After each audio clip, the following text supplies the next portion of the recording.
Hey, it's Brent Leary. It's a rather nice Tuesday in Atlanta here. It's about 50 degrees, sun is out, and it's really awesome to spend a few good minutes with TechCrunch enterprise reporter and my buddy Ron Miller. And it's funny that we've been buddy for years, even with that illness you have of being a Pats fan.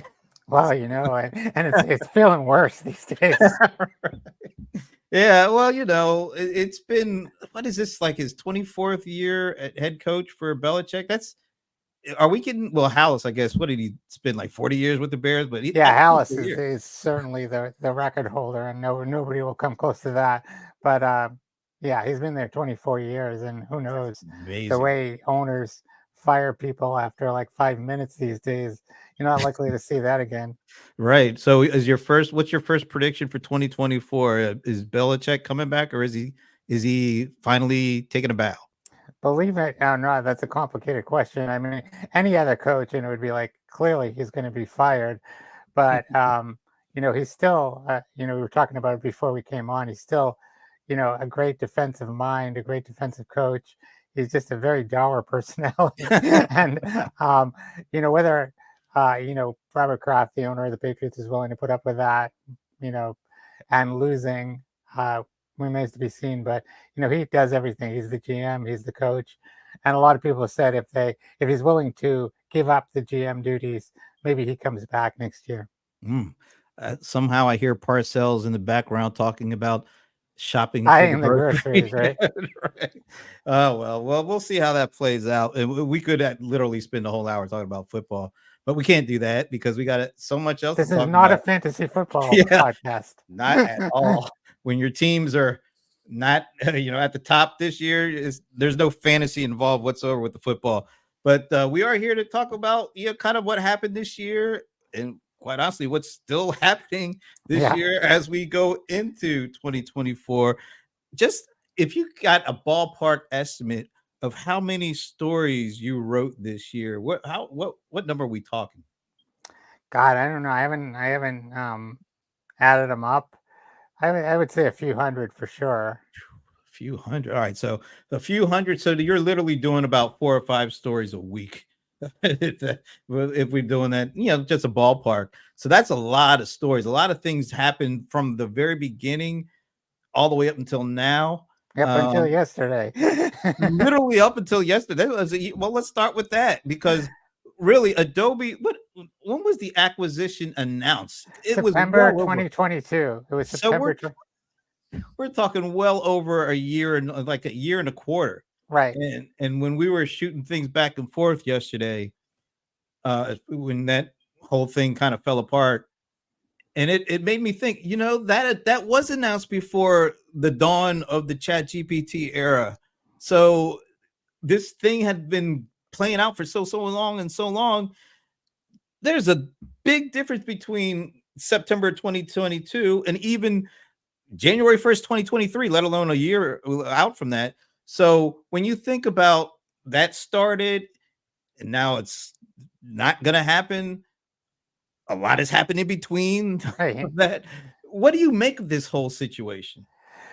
I've been thinking a lot about it, and when you go back to the very beginning, to the announcement, it felt like I was looking at it today at some of the articles, and the very first article, announcing the deal was written by my colleague Ingrid London, and I forget the exact wording of the title, but it was basically like taking a rival off the board, something Mhm. like that, and like she nailed that kind of thinking that Adobe was using its economic power to take a company that was their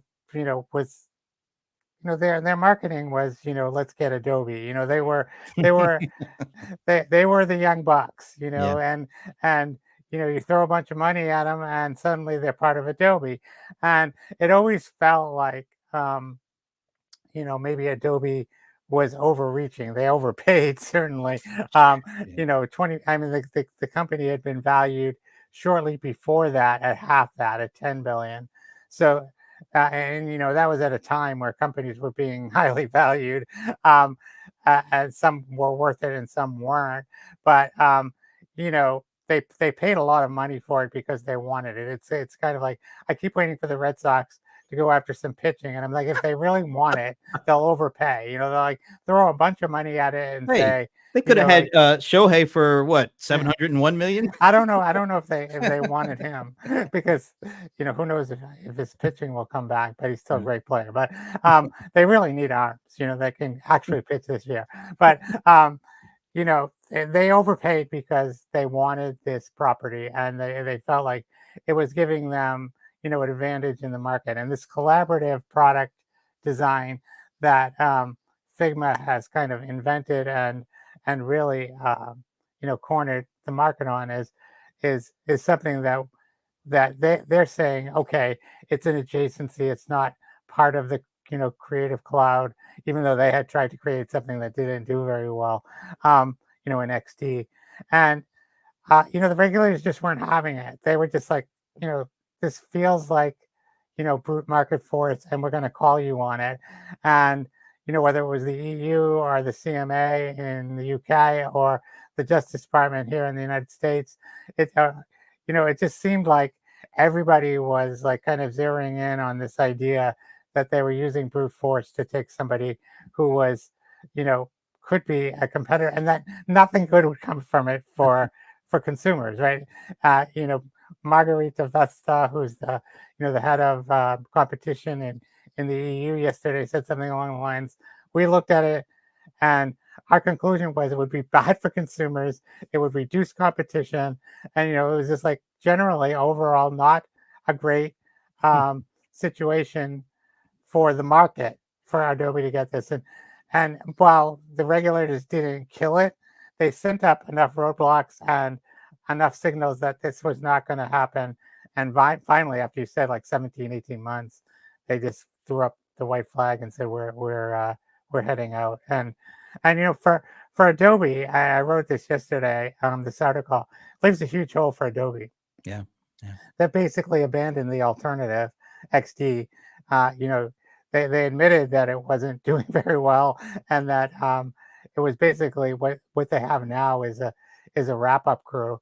And now you have a situation where, okay, they still need a collaboration kind of tool, even though, as you say, ChatGPT has come along and generative AI has come along since that happened. I think what Figma is doing is still unique enough in the marketplace that it's going to be a market unto itself. And they've put a generative AI layer on top of FigJam since then, as well as everybody's doing. So Figma, I think, is going to be fine. Adobe is like, okay, what do we do now? We need this collaborative piece, and how are we going to get it? And it puts them in a very awkward position. They put basically, all their chips in on Figma and really thought that they could get it to the finish line, and they just couldn't get it done. Yeah. Well, given that I know they had to pay some sort of a backing out fee to Figma. $1 billion. Yeah. That's a hell of a back out. That's quite a kill fee. Yeah. That's a really big kill fee. Yeah. But it's not 20 million. So they have that. Yeah. I mean, who was it? I forget. Bloomberg, I think, this morning said the actual cash that they have, because this wasn't going to be all cash, of course, right, is like $6 billion that they might use for buybacks or to buy something else. So it's not like they have like this big stash of cash. In some ways, if you look at even the cost of money in September 22 versus now, in some ways, maybe they were better off not having to borrow all that money to make this happen. But they really thought it was a market that was worth getting into, and this I imagine they would still try, but Figma is now well ahead of them and will continue to grow and develop. Well, do they take that money and double down in something else that's extremely important, like all the generative AI? I mean, we've seen what they've done, funneling that into their, the Creative Cloud suite. I'm a big user of Photoshop and Premiere Pro, and you're seeing that really being layered in. Now, that's not to speak to the big hole that have just been created, but are there potential other big possibilities that maybe didn't exist in September in 2022. But now, because we're in this new era and we're seeing so much activity around AI and generative, maybe there's some other ways that they could take that $6 billion and maybe have a similar impact, not the direct same impact as what was going to go on with Figma. I mean, it's possible that they go out and look for you know, a, a company that is building a large language model, and certainly not the most highly valued ones. Right. But I mean, you look at Databricks bought Mosaic ML this year for $1.3 billion to give them their own large language model. So that there are companies, maybe some that you've heard of and some that you haven't, that might be available for the right price. But Adobe on that end seems to be doing fairly well in terms of taking advantage of this technology and applying it, especially to the creative suite. Yeah. I could see them also, kind of incorporating some of this stuff into their marketing products, and their the marketing automation products, and if they haven't already, and everybody's announced it. So whether they need one of those large language models that are out there or some other tools that could kind of extend their capabilities in AI. I mean, I think everybody's looking for an edge, and I think if they saw it, I think they would get it, and it would probably be, like I said, if they could do it for $2 or $3 billion or less, instead of that those kinds of mega deals, they don't come around all that often. And I think until the price of money comes down, um, to a more reasonable interest rate, you're probably not going to see those deals very much, I think, for a while. Yeah. I was thinking if they had taken that $6 billion or whatever it was committed up front when they did the deal, if they had put that into let's say Nvidia stock in September 22, they wouldn't be hurting too bad right now. Well, I looked that up just before we came on the air, and it's up 244% this year. So if you bought Nvidia stock last year, you're feeling pretty good about yourself right now if you held on to it. Okay, so I have to, out of transparency's sake, I did a year ago, a little over a year ago, buy.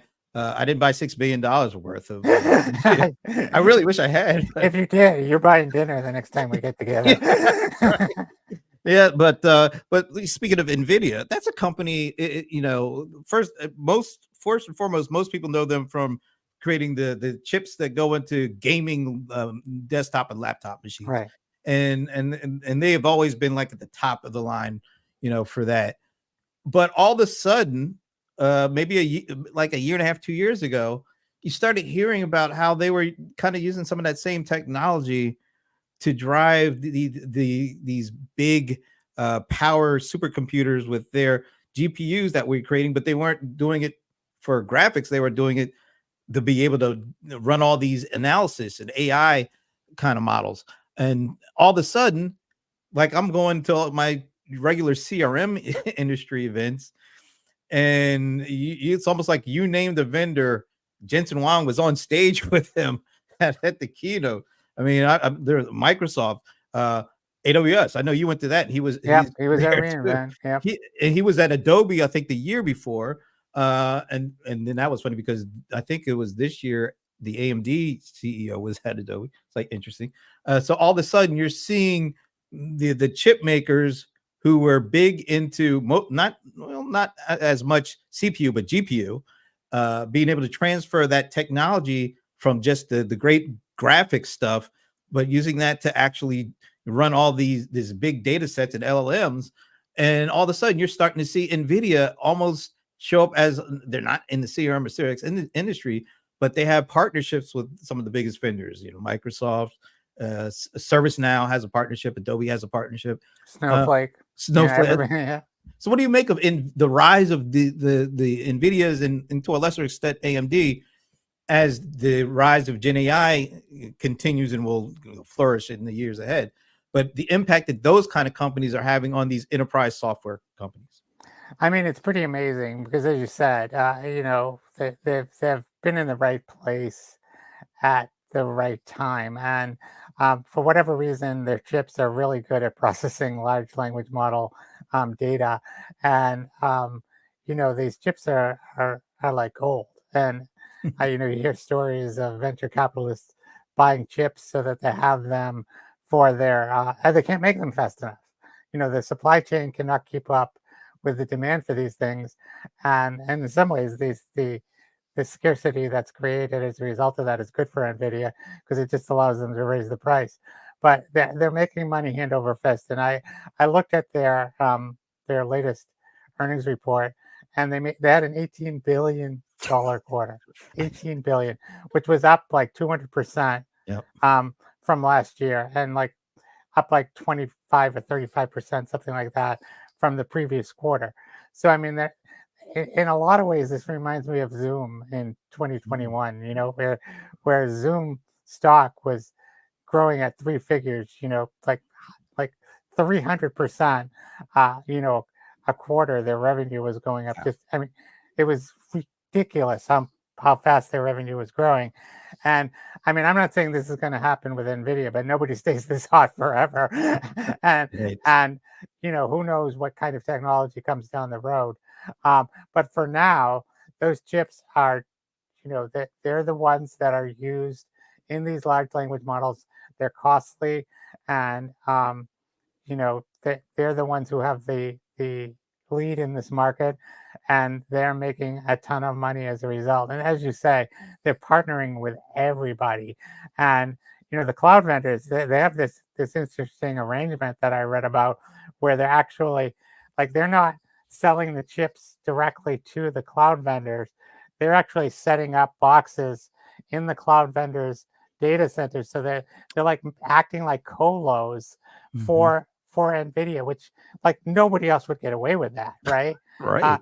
It's like a very ballsy move on NVIDIA's part to even ask. And AWS was the last one to hold out on that of the big three, Google and Microsoft and Amazon. And at reInvent, at the end of last month, Wang was on stage, and he did talk about partly of that and some other things that they're doing with AWS. So they've got leverage, and they're using their leverage, and they're making a lot of money. It feels like this year has been like the year of the super partnerships coming back. Like Oracle was talking about their partnership with Microsoft, when Larry Ellison was kind of gushing. I mean, it was like usually they're bashing each other at these things, Right. and everyone was talking about their partnerships and like these big, huge players. Is this all being driven by what people are seeing as possibilities with all this Gen AI? And I would say AI has been around for years, but it feels like once again the line of delineation comes down on when Open AI brought out ChatGPT. All of a sudden, the atmosphere just feels different, and these partnerships with these companies that would traditionally, I mean, they're still competitors to a certain extent, but they're talking. I mean, these partnerships are pretty far reaching, and they're highlighting them, and they got the CEOs, bro hugging on stage and things like that. Is there something that do you see this as something that will continue, as we try to figure out what happens with all this Gen AI stuff? I mean, I don't think it's new. I think it's something, these kind of partnerships, are things that these large companies have been doing for a lot of years. And I remember, and I think you were probably there, at Dreamforce in like 2016, maybe. Oh, I remember. Satya came and was Yeah. interviewed on stage by Mark Benioff, which was like that was just like, uh, you have to realize the significance. You did. But I mean, they had been suing each other for years, obviously, and there was just a lot of animosity between Salesforce and Microsoft, and having these two CEOs on stage together was just, an I remember unbelievable that. thing to see. And Yeah. I remember, and I'm paraphrasing, but Satya Nadella said something along the lines of, you know, customers are going to demand that we interoperate, because they don't want to do the hard work to make that happen. Nobody's going to be buying all Microsoft anymore, all Salesforce anymore, all whatever it is anymore. This isn't the 90s where IBM and Oracle and Microsoft, controlled the enterprise. This is a new era, and even though we will compete fiercely, and I know you use those words, competing fiercely in places where it makes sense to compete, they were going to work together when it came to helping their customers understand like kind of moving data and interoperability and all of that. That's only more important now, right? I mean, this Yeah.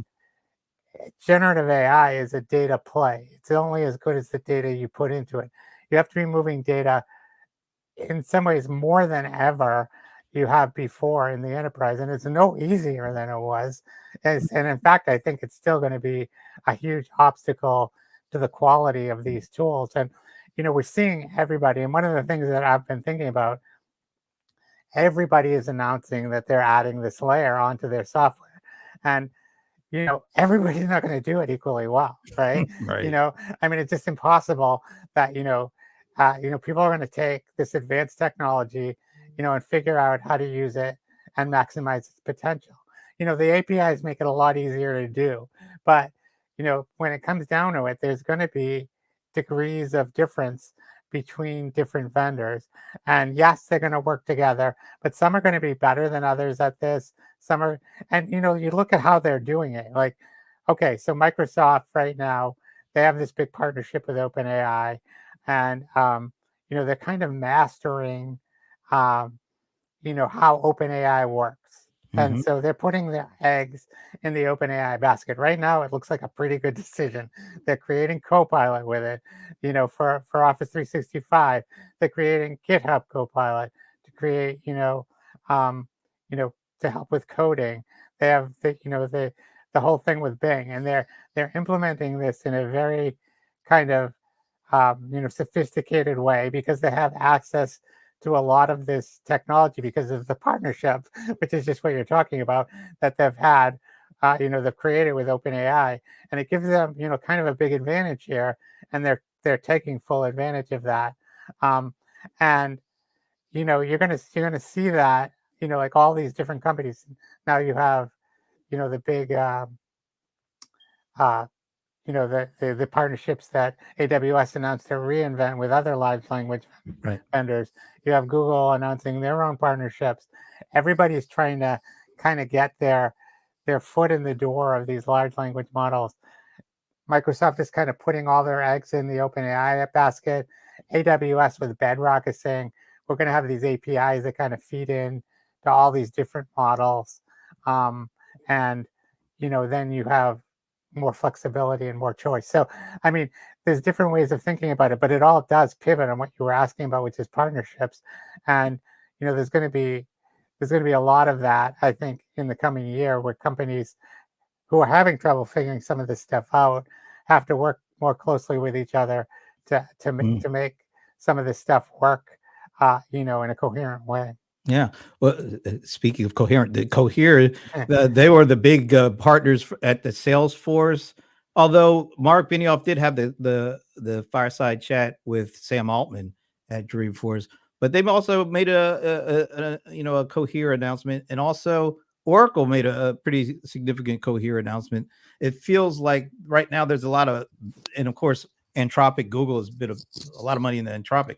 It seems to be like everybody is trying to figure out which partners. Since OpenAI has effectively kind of been taken off the board, because I don't see any other enterprise partnership going as deep as a Microsoft and OpenAI. I mean, they did invest $10 billion in them. So I don't see anybody else getting their foot in the door with them. So you're seeing some of these other ones come about with Cohere and Anthropic and some of the other ones too. It's interesting, but let's stick with OpenAI because that was one of the bigger. I mean, as if their story wasn't big enough this year with just the rise of ChatGPT and all the things that went around that. The whole drama that took place about a month ago when like it was like a Friday, it was a Friday afternoon news dump kind of thing where it just sort of came out this little press release there on a Friday about 4:30 or maybe a little earlier Sam Altman had been outed, and all, his other co-founder had been let go, and we were like, "What the hell is this?" And all of a sudden, it's like the story kept changing, like almost from hour to hour, Yeah, from it was Friday wild. to Monday, and by the time Monday rolled around, I believe it was almost like, well, sorry, it was just a head fake. Nothing changed here. He's still the CEO. Take us through, because you were like in Portugal when this is all going on, right? Yeah, it was crazy. I got on a plane from Lisbon to Boston, you know, late in the morning local time, and I wasn't on the internet on the plane. And I got off the plane, and Sam Altman had been fired by the board. I'm like, what? Like, wow, this is crazy. And then, as you say, the story evolved through the weekend. Um, you know, Greg Brockman, who was his chief lieutenant, was also let go by the board. And then Microsoft was Satya was very unhappy about this news. There was talk of taking the employees, first hiring Sam and Greg, and then the employees from OpenAI, which would, like, I was sitting there thinking, okay, like, how does that work? You have a company that owns this IP without an actual, any employees or executives to run it. And then at the same time you have this other company that's taking over that IP because it has some sort of contractual right to do that. I mean, I'm certainly not an IP attorney, and this was probably a hell of a challenge for any intellectual property attorney to explain to anyone what's going on there. And as you said, the speed with which it was changing, because it was just changing all the time. And then what there was some, well, did everybody want to go to Microsoft? For some people against Sam, and there's stories about his leadership and blah blah blah, and like all this stuff just kept coming out. And it wasn't quite as soon as Monday, but I think it was like Wednesday or Thursday. Yeah. Like all of a sudden they're like, okay, Sam's back, all the employees are staying, Greg's back. Nothing to see here. And I put something on LinkedIn. I said, the story started when I was on a plane, it ended when I was asleep, and now it's over. Yeah, that was so odd. But and the other thing that Mark Benioff, remember, he threw a little, "Hey, anybody who doesn't want to stay there and doesn't want to go to Microsoft, we'll take you." Right, right. I mean, Oh, there was a lot of uncertainty, which wasn't funny for customers, right? I right, mean, it absolutely. was a great story for a journalist like me, even though it was like moving so quickly, it was like a ping pong ball. Yeah. But it was insane, but it was a great story. But if you were a customer, it like created all kinds of uncertainty. Like, oh, I thought open it, you know, GPT-4 is state of the art large language model. ChatGPT is the application in this space. Like, what am I? I'm investing a lot of time into this proof of concept. Like, what happens next? Hmm. Um, you know, I'm sure there was just a lot of uncertainty. And I wrote a story like this was a lesson for enterprise buyers that never ever put all their eggs in one basket, because like this came out of nowhere.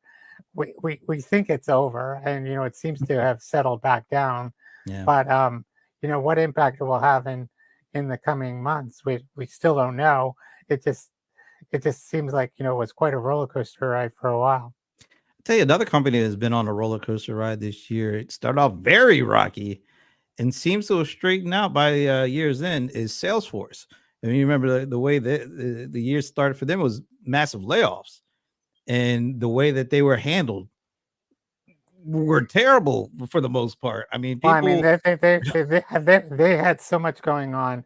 I yeah, created a tag for TechCrunch called Salesforce Drama.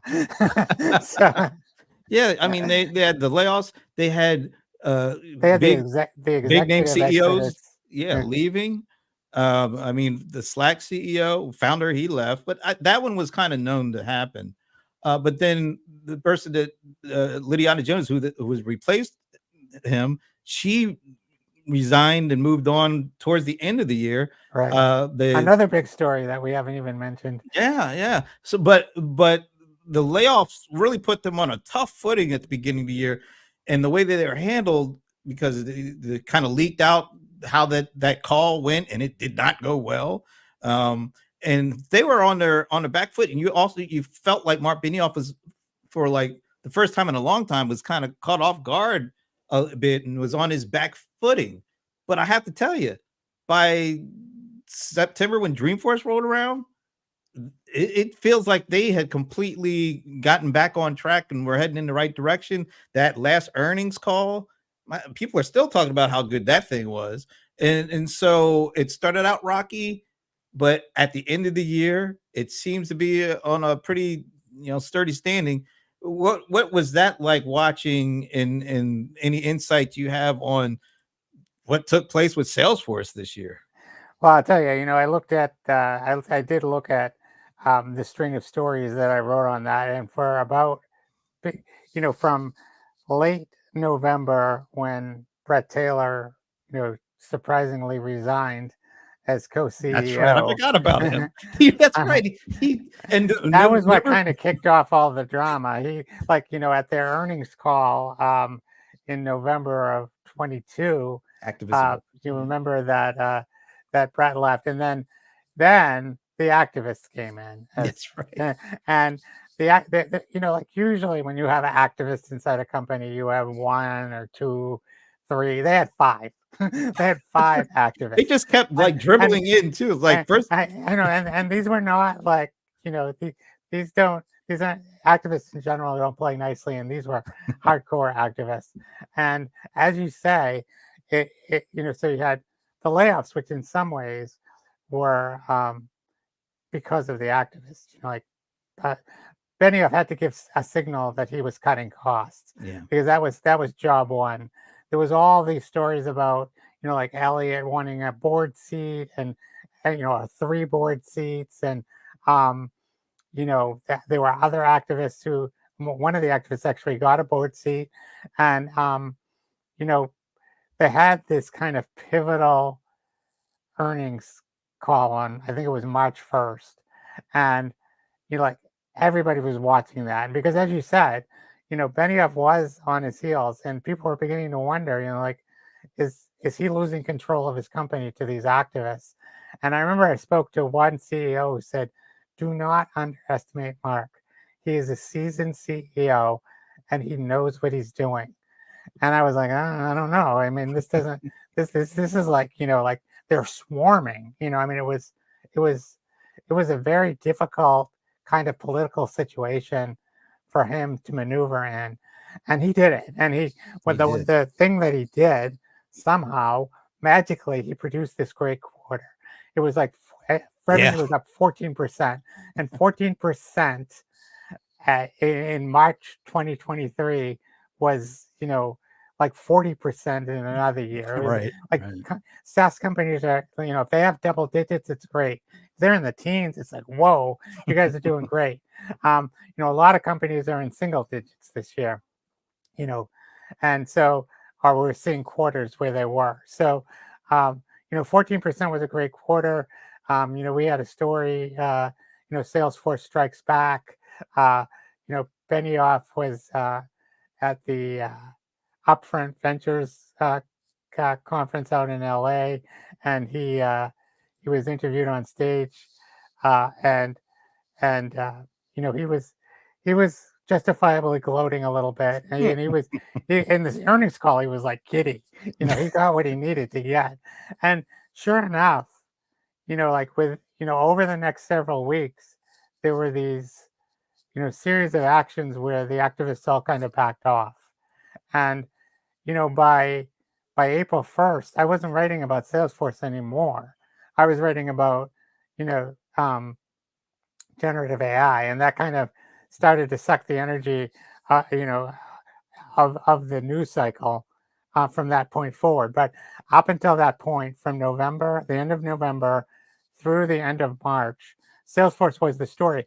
And by the way, the other day I just looked because I was curious how Salesforce stock was doing this year, and it's up 96% year to Yeah. date. It's not 244 that, but I mean, this is a SaaS vendor who's Yeah. up, 96% year to date. And when you consider where they were, and yeah, they were the layoffs and they were bad, and then they didn't handle them well. Um, they were kind of rolling Yep. where they kind of people were on pins and needles.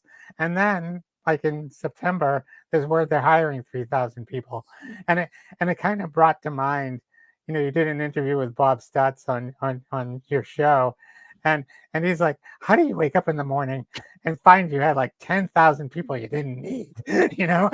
And he was justifiably appalled. Right. And I mean, like you had yeah, I mean, you had these companies hiring like in the tens of thousands of people, during the pandemic, thinking that the cloud business that they were seeing at that point was always going to be that way. It didn't. The market changed. The economy turned. As we've talked about, interest rates went up. Money got expensive. There were other things going on for a while. There were currency headwinds in Europe that seem to have abated now. But there was a lot going on. There was a lot of uncertainty, and these layoffs were part of it. And we can talk about that a little bit more if you want. But you know, that quote just sort of sticks out in my mind. Like, how do you get up in the morning and figure you mishired that many people, and that's a big screw up, on the part of management. And then you turn around, 6 months later, and you hire 3,000 of these people, a lot of them the same people back. So Exactly. Yeah. it is a little crazy. But from their stockholders' perspective, they have to be happy. From the human capital kind of perspective, Yeah. people had to be unhappy, and you wonder if they took a reputational hit from that. I think, well, I think they did. I don't know how long that hit has lasted. Because Salesforce, they always talk about their Ohana, right? And Right. so I think initially when those layoffs were announced and the way that they were handled initially, it took a hit. And I'm guessing they're still working it out, but being able to hire some of those folks back, I think has helped. And I will say this: they put on a really good show for Dreamforce. I didn't know what to expect, um, because this was like their first Dreamforce at full force kind of measures, and it came off well. And I will say this: um, we talked a little bit about Brett Taylor resigning. Well, isn't it ironic that not only did he was the chairman of the board for X for until things shook up there, then he becomes a board. I think isn't he the head of the board for OpenAI now too?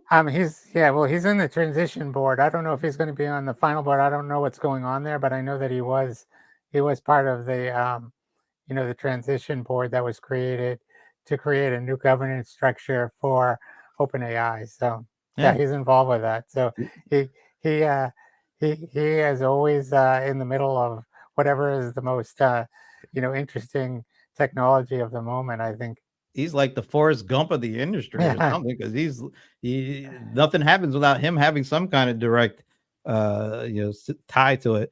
Um, let's talk a little bit about AWS chasing Microsoft and AI, and because let's face it, AWS has been a leader for the most part with Azure, coming up, coming up, coming up, coming up, but has this really big focus in the partnership that Microsoft has with OpenAI. Has that put AWS on its heels when it comes to that specific part of their business? Yeah, I think it has a little bit. When so some of it's perception and some of it's reality, right? I think that Microsoft has done a really good job of creating a perception that they're ahead in this, and part of that is because they did make this partnership, as we talked about earlier, with OpenAI, and it gave them kind of a head start in terms of having this one model that they could become very familiar with and learn how to work with. and that sort of created this momentum for them. And again, we just sort of think about the fact that we're 1 year into the Chat GPT era, and so Microsoft kind of, because of this partnership, was able to create some tooling that that looks pretty good. And there are a lot of I was speaking to some CIOs a week or so ago, and they were saying that you know they're looking very carefully at Copilot, but they're not just buying it. They're in POCs, and the POC could take a year, and Wow. They're they're looking for proof that this really does increase productivity, because the hype is like, of course, it's going to increase productivity. And you see numbers thrown around, and like nobody really talks about, what the source of those numbers is. And one of the CEOs I spoke to, she said, the real challenge here is like, how do you get a baseline of how productive a person is so that you can measure whether they've increased their productivity or not? And there aren't a lot of tools to do that.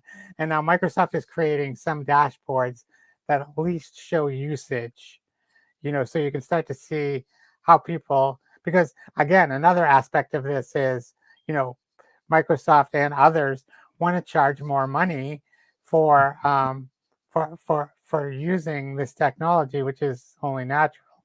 And it's quite a bit more. It's like $30 per user for Office 365 Copilot.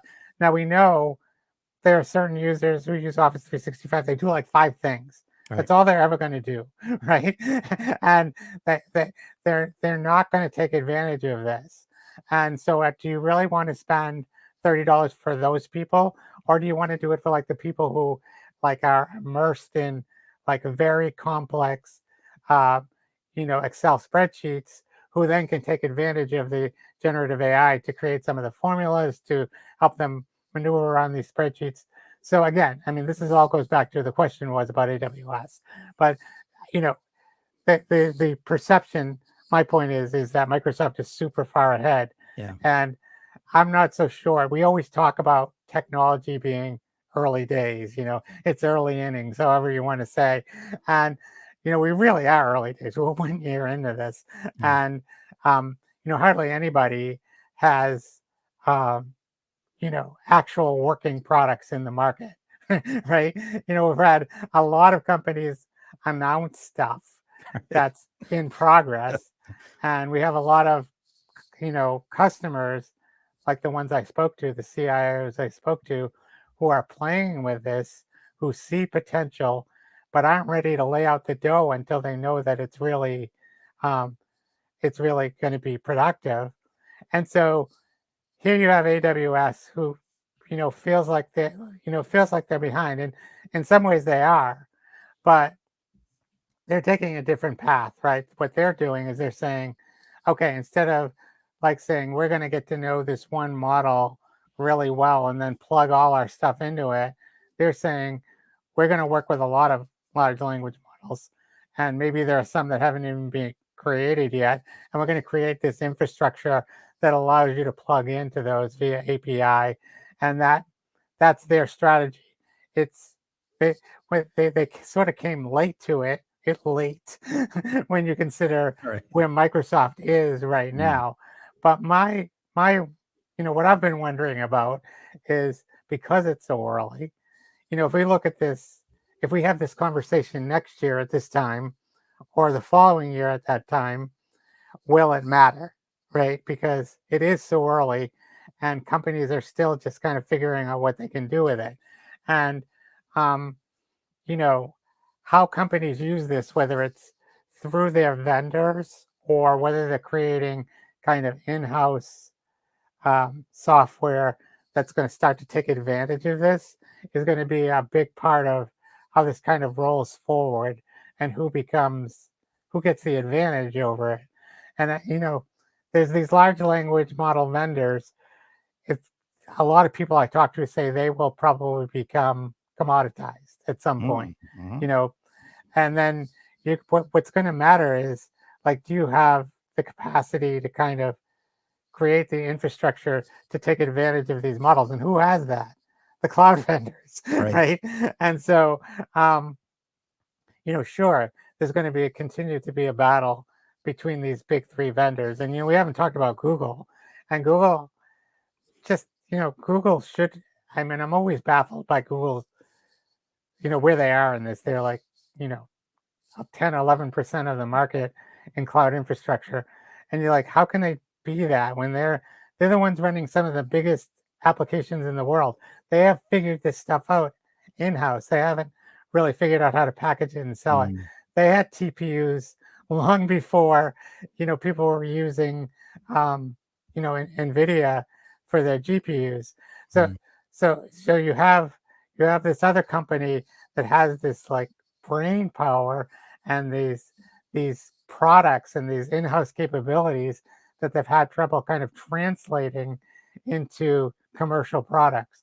So all of this is working together. Is AWS behind? Is Google behind? Is Microsoft ahead? It's really hard to say because it's really is so early. And so I guess we just have to wait and see how this plays out.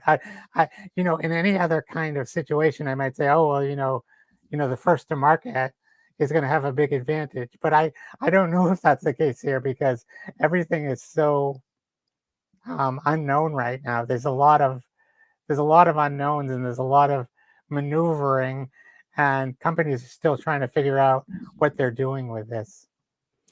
Yeah, it's funny. Yeah, I think about Google and think about.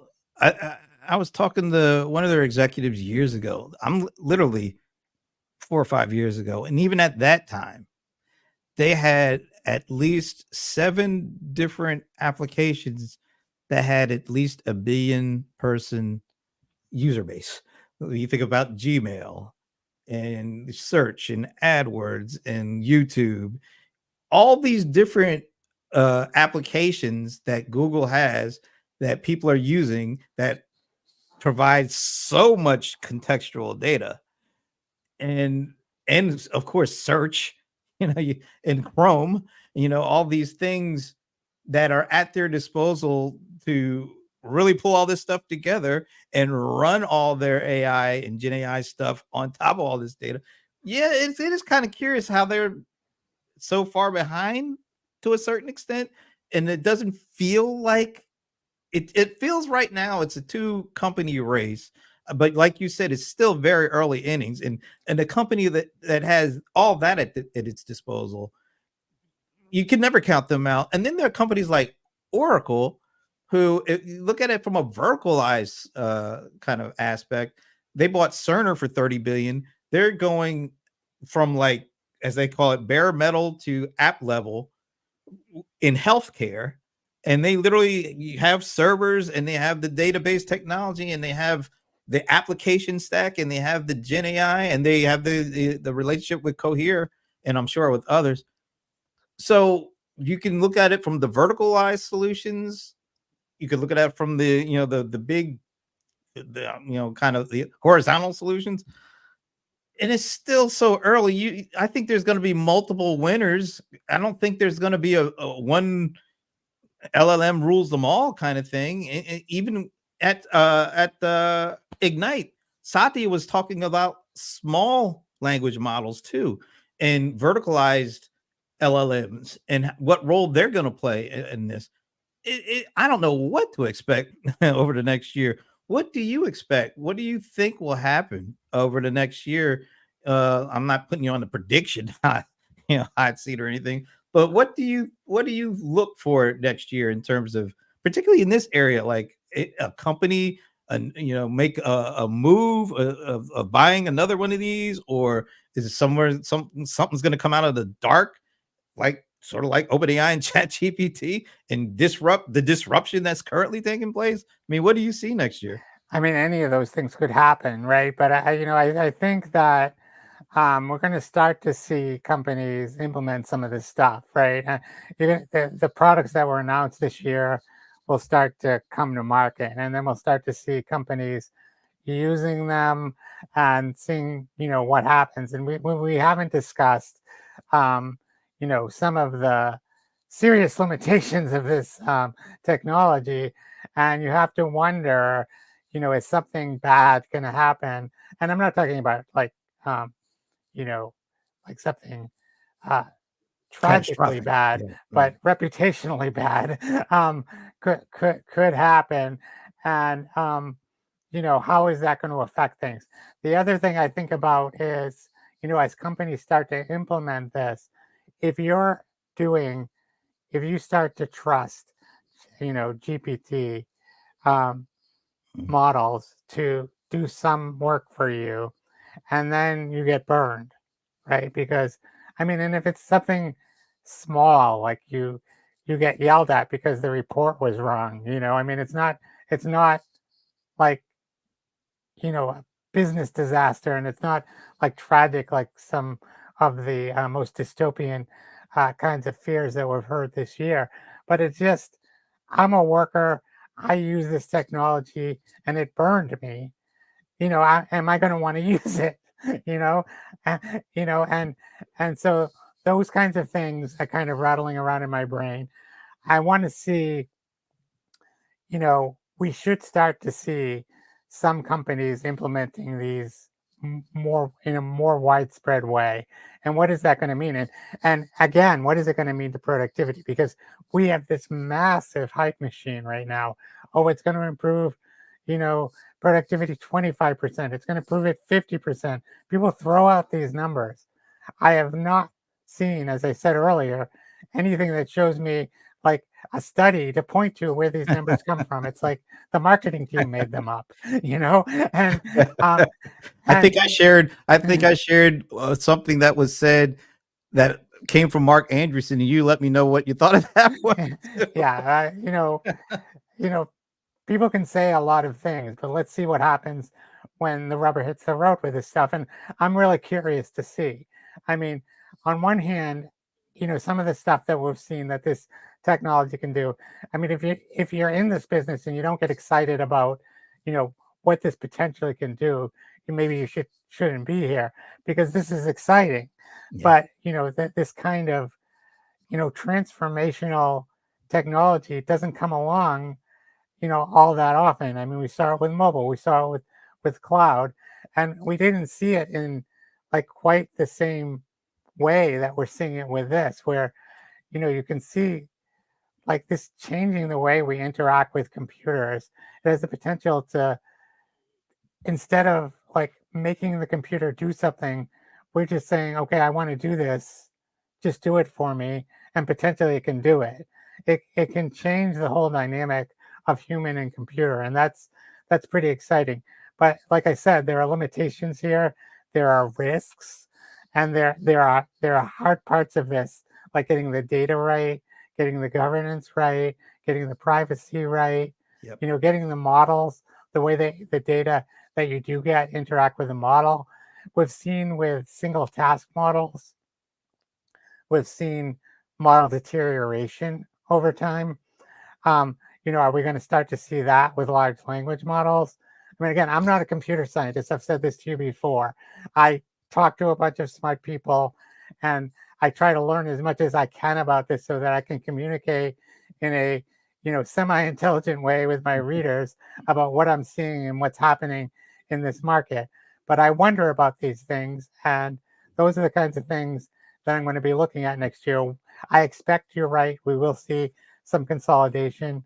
We will see some of these partnerships turn into acquisitions, and that we'll probably see something that we didn't see coming, much like we with ChatGPT, which came out of nowhere. Yeah. Two last things. You talk to a lot of executives at a lot of these tech companies. What impressions are they giving you about the economic climate for next year? Um, so I think that what I'm hearing is that budgets are going up. Okay, IT budgets are going up. So that's good news for vendors, right? They have more money to spend. But you've probably heard Salesforce raise their prices. Some of the cloud vendors raise their prices. Um, and these are kinds of essential services at this point. They're not things you can say, oh, well, I'm not going to use Salesforce. It's too expensive. Um, Once you've kind of bought into it, you kind of bite the bullet and incorporate the price increases into your budget. So what does that mean for other companies who are trying to get a piece of that budget? It becomes more difficult to get it.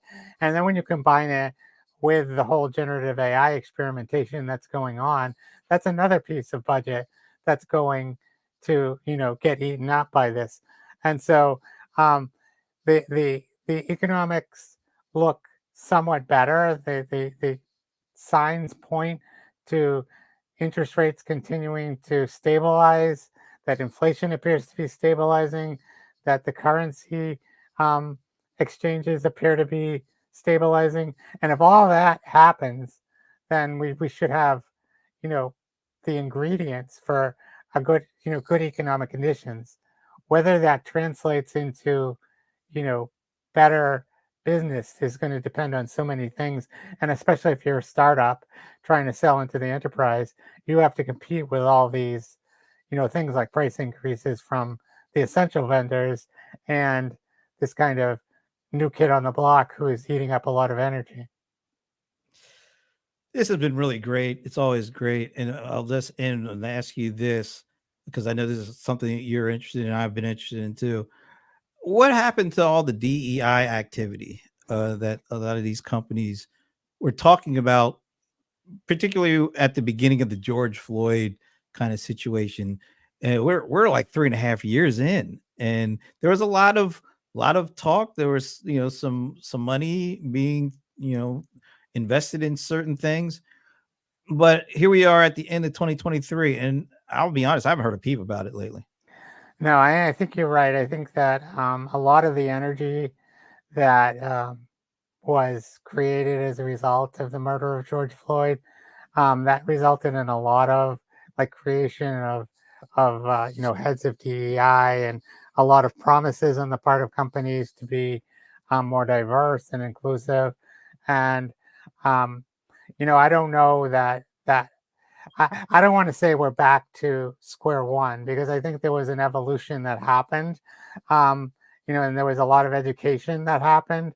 But I think that a lot of the promises that were made once the economics became more difficult, it was easy to say, well, let's kind of not deal with that anymore, and it's discouraging in some ways. But as I said, I'd like to be optimistic that um, that there were some lessons learned in post George Floyd, and that um, maybe we haven't, we clearly haven't when it comes to funding.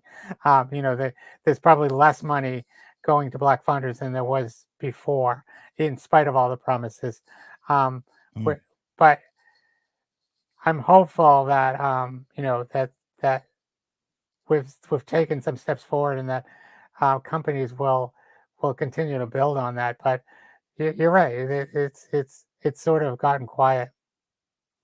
Maybe that's something we can pick up again next year as you know if let's hope if the economy does pick up, and other parts of the business picks up, maybe that's something that will also pick up, because it did feel like there was we are starting something, but we just it sort of feels like the momentum kind of fizzled, and so hopefully we can get I some more spoke to this. discussions around that. Yeah. I spoke to this woman who is she's a venture capitalist now. She was an engineer, one of the first Black women engineers in at NCR and in the 80s. And that was when ATMs were state of the art technology.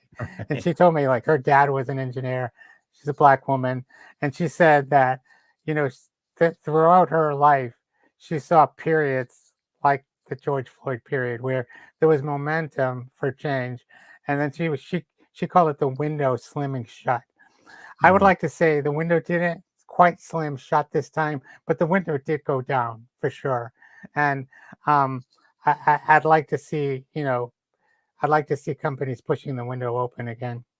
Yeah, maybe we can do one of those conversations again and grab some of those folks, and let's have some more real talk, because I thought there were some good discussions and there's some good activities. Well, hopefully we'll see some signs of that again next year, as hopefully the overall economic conditions stabilize and finally kind of go on the upswing. We could use that right about now. Absolutely. Ron, this has been great, man. I definitely look forward to doing more of these next year because let's face it, there's always something going on. There is, isn't there? Never a dull moment in technology, that's for sure. Never a dull moment. So we'll talk to you for sure in 2024. So in the meantime, man, have a great holiday season You and as well. And thanks for looking having forward. me. Absolutely, and we'll talk to you. And hey, let me give a shout out because tomorrow I'm gonna put up. I did this really great conversation with Dharmesh Shah recently, and it all stems from that he put up a tweet. There's the tweet. I feel the same way about AI as I did when HubSpot first decided to build CRM. I, I saw that and I immediately said, "All right, I got to talk to. I want to find out more about this statement, Dharmesh." Yeah, he's So an interesting guy for sure. Very, very smart, very and he was the one who actually told me early on when I was having conversations with smart people like him that this was going to change software in a fundamental way. wow. All right, there it is. So you just teed that up for that'll go tomorrow at noon. And then last plug, I get to sit down with my Voila. buddy. Well, another Boston. Wow, I got all these Boston sports fans on these programs. I don't understand that. But Val is such a great guy, and he recently put out a book, and so we're going to talk about Boundless and all about the book and a little bit more about him as he is the chief digital evangelist for Salesforce. So looking forward to that to end. Well, then we got the CRM players, but for the most part, yeah. And then that pretty much takes me out for the rest of the year. And so I get a week off, and then we'll jump back and start doing these things again. But as always, Ron, I definitely look forward to doing more of these with you next year. And me as well. Thanks for having me.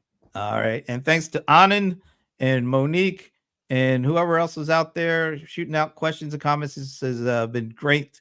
And I will see you tomorrow, hopefully. Take care.